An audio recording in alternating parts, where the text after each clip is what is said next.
नमस्कार, दीप्स किचन मराठीमध्ये मी दीपाली आपलं मनापासून स्वागत करते। चला तर मग आजच्या आपल्या रेसिपीला सुरुवात करूयात। आज मी तुम्हाला झणझणीत सुक्या बटाट्याची भाजी कशी करायची ते दाखवणार आहे। सुक्या बटाट्याची भाजी करण्यासाठी मी इथे 2 मीडियम साइजचे कांदे कट करून घेतलेले आहेत। 1 मीडियम साइजचा टोमॅटो कट करून घेतलाय। अर्धा चमचा मोहरी, अर्धा चमचा जिरे, 1 चमचा आलं लसणाची पेस्ट, पाव चमचा हळद, 2 ते 3 चिमूट मी हिंग घेतलाय, 7-8 कढीपत्त्याची पानं, 1 चमचा लाल तिखट घेतलेले, अर्धा चमचा गरम मसाला, चवीनुसार मीठ, थोडी कोथिंबीर लागणार आहे आणि 5 मीडियम साइजचे बटाटे मी उकडून कट करून घेतलेले। भाजी करण्यासाठी आपल्याला तेल लागणार। मी गॅसवर कढई ठेवली, त्यामध्ये 2 चमचे तेल घातले।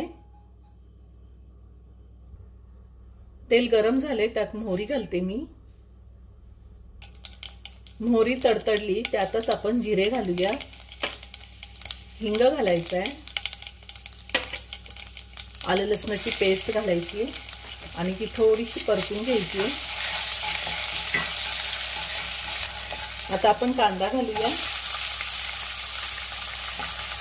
त्यातच कढीपत्ता घालायचा आहे आणि कांदा आपण 2 मिनिटं चांगला परतून घेऊया। खरं तर ही भाजी चपाती, भाकरी, पुरी कशासोबतही छान लागते, पण पुरी सोबत खूप छान लागते।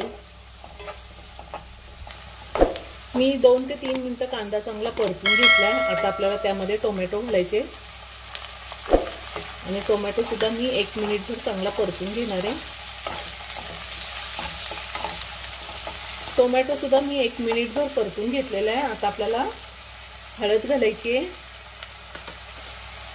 लाल तिखट, गरम मसाला, तिखटाचं प्रमाण तुम्ही तुमच्या आवडीनुसार कमी किंवा जास्त घेऊ शकता। आता त्यातच आपल्याला बटाटा घालायचा आहे,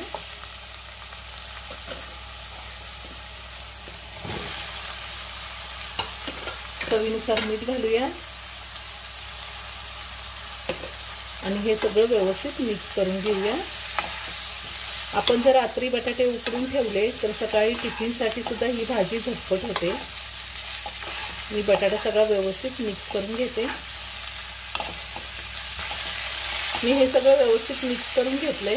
आता गॅसची फ्लेम मी लो ठेवून 2 मिनिटं झाकण ठेवून एक वाफ काढून घेणार आहे। 2 मिनिटं झालेली आहेत, मी झाकण काढते। आपली भाजी तयार करून झाली आहे। आता वरतून थोडी कोथिंबीर घालूया आणि भाजी एका बाउलमध्ये काढून घेऊया।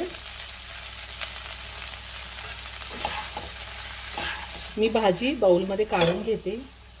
खूप छान झाली भाजी। अगदी साध्या सोप्या पद्धतीने बटाट्याची झणझणीत अशी सुकी भाजी तयार करून झालेली आहे। तुम्ही एकदा नक्की करून पहा। व्हिडिओ जर आवडला तर व्हिडिओला लाईक आणि शेअर करायला विसरू नका। रेसिपी आवडली असेल तर कमेंट करून नक्की कळवा। पुन्हा भेटूया अशाच एका छानशा साध्या आणि सोप्या रेसिपी बरोबर। धन्यवाद।